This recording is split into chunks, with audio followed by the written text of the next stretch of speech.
Samantala, mga kapuso, muli tayo makabalita tungkol sa bagyo at habagat. Makakapanayan po natin live si Veronica Torres, weather specialist mula sa Pag-asa. Magandang umaga po sa inyo, si Maris po ito. Magandang umaga din po sa inyo, pati na rin sa ating mga taga-subaybay sa unang hirit. Una po sa lahat, grabe na po yung ulan dito sa Metro Manila. Direktang epekto po ba ito ng bagyong Karina o ng habagat o ng pinagsamang epekto ng dalawa? Opo, kung dito naman sa atin sa Metro Manila, yung nakaka-apekto po sa atin ay itong hanging habagat na na-enhance po nitong si Karina. Mostly nakaka-apekto na lang to si Karina sa mga parts ng mga nasa may northern Luzon po. Maghapon o hanggang gabi po ba ang ganitong panahon na asahan natin muli ngayong araw? For tomorrow po, kung dito sa may Metro Manila, ang inaasahan natin, posible pa nga rin pong maging maulan. May mga occasional rains pa nga rin po tayo. And then, pagdating ng mga susunod na araw, although posibleng maulan pa rin, hindi na po kasing lakas ng ulan po katulad ng ngayon, katulad po nung Monday hanggang Wednesday po. Alright. Medyo malawak po talaga yung naging epekto, no? Yung tinamaan nitong Karina at ng habagat. Nasaan na po ba yung bagyong Karina sa ngayon? Ay, I'm sorry po, pwede po pa ulit? Nasaan na po yung bagyong Karina sa ngayon? Kasi ang nakita po natin, talagang medyo malawak po talaga yung naging epekto nito. Halos buong bansa tinamaan talaga.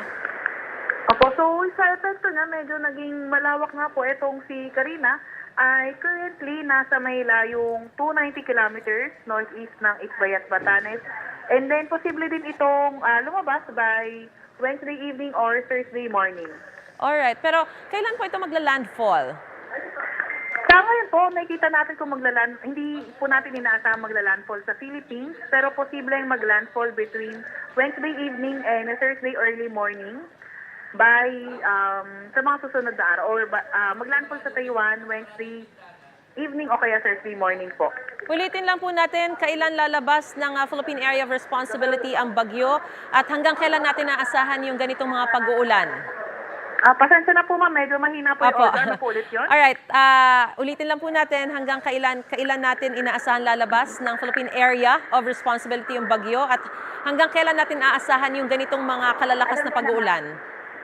Opo, so posible nga po, lumabas ito na ating PAR after maglandfall sa Taiwan in between Wednesday evening and Thursday morning. So kung dito po sa Metro Manila, posible pa rin na hanggang bukas, may mga occasional rains pa rin po tayo.